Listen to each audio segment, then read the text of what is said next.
Selamat siang pemirsa, 21 orang tewas akibat terinjak-injak saat pembagian zakat di Jalan Dr. Wahidin, Kota Pasuruan, Jawa Timur.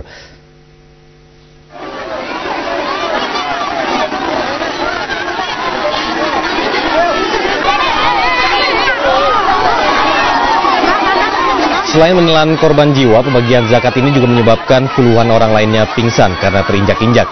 Hingga saat ini sedikitnya 10 orang masih dirawat di rumah sakit.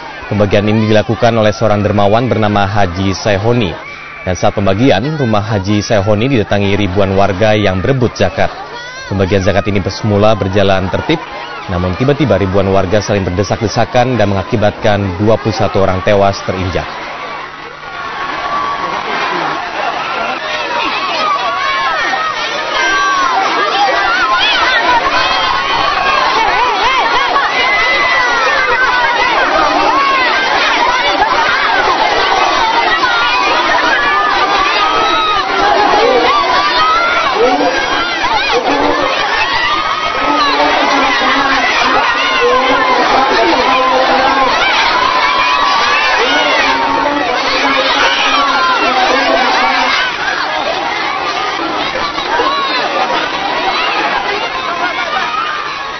Untuk mengetahui perkembangan terkini di Pasuruan, Jawa Timur, kita sudah terhubung dengan Wali Kota Pasuruan, Jawa Timur, Bapak Amin Rohman.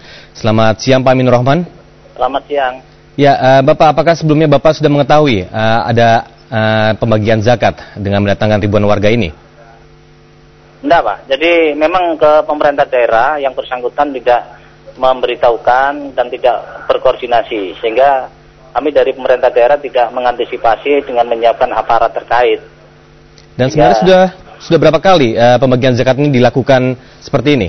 Hampir setiap tahun yang bersangkutan itu menyalurkan zakat dengan pola massal seperti ini. Dan tahun sebelumnya? yang lalu sebetulnya sudah kita berikan saran pada seluruh warga masyarakat kota. Jadi himbauan saya pada waktu itu sifatnya umum. Jika ada warga yang berkewajiban menyalurkan zakat, kiranya bisa disalurkan dengan pola yang lebih baik, tidak massal. Karena dari kejadian yang tahun lalu itu meskipun tidak ada korban yang meninggal, tapi sudah bisa kita identifikasi bahwa pola itu sangat menyengsarakan dan menyulitkan masyarakat. Berarti sebelumnya sebenarnya sudah selalu dilaporkan ya pembagian zakat seperti ini? Tidak ada. Jadi laporan resmi kepada pemerintah daerah tidak ada. Ya, pemberitahuan juga tidak ada. Kami sudah cek semua kepada aparat kepolisian, kepada TNI, Satpol PP, dan Kesbang, tidak ada pemberitahuan tentang agenda hari ini pembagian zakat kepada masyarakat. Nah, maksud saya sebelum tahun-tahun sebelumnya biasanya dilaporkan ya Pak ya, tapi ya? Tidak ada Pak. Tahun sebelumnya tidak? Jadi kita Pemda itu aparat pemerintah daerah itu tahu ketika sudah terjadi gitu loh.